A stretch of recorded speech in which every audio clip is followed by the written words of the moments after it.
Hello. Hello. Hi. We made this video as to supplement our Go to School Night presentation. This video will answer a lot of questions that you may have about our classroom. It'd be helpful if you watch this before you come to Go to School Night so that we can just kind of do a question and answer rather than explaining these different elements of our classrooms. So first we'll talk about the flipped classroom and how we use that framework to structure our class. So we have spent a lot of time over the past 2 summers making videos, lecture videos or question videos that we expect students to watch as content.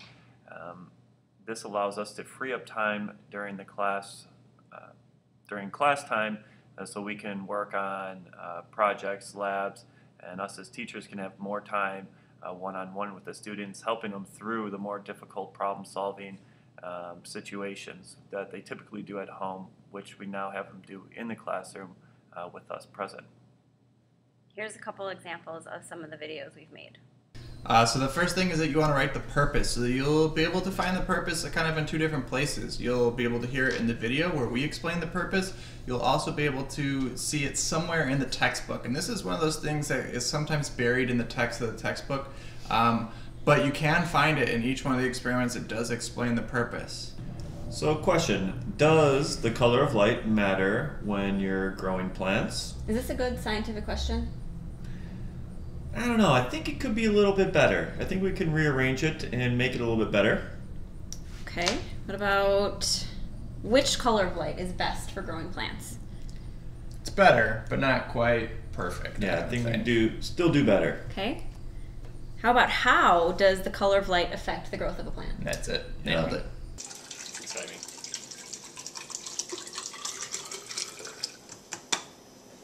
Okay, gonna get the new volume, record that, and you will use that later in your calculations.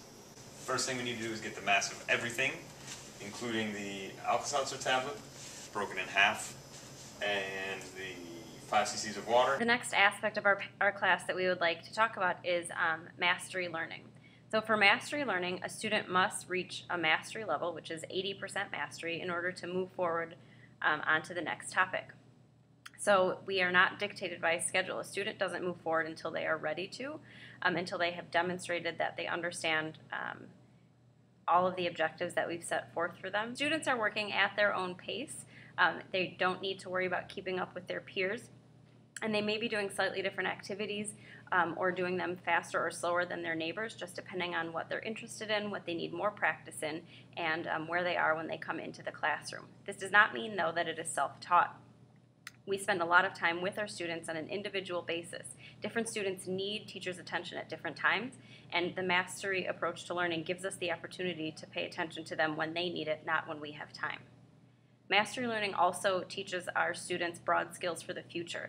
They're held accountable, they learn to be flexible, they learn to be independent, responsibility, self-advocacy skills, and a self-reflection piece that has the students responsible for knowing when they have learned something and when they still need practice. Here's some clips of what that classroom looks like. Yeah.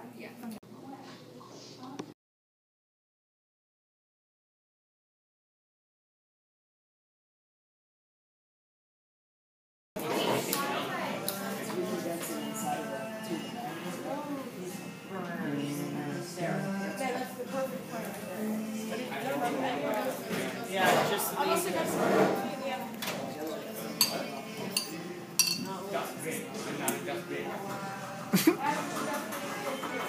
One of the tools that we've adopted in our classroom is the Schoology website.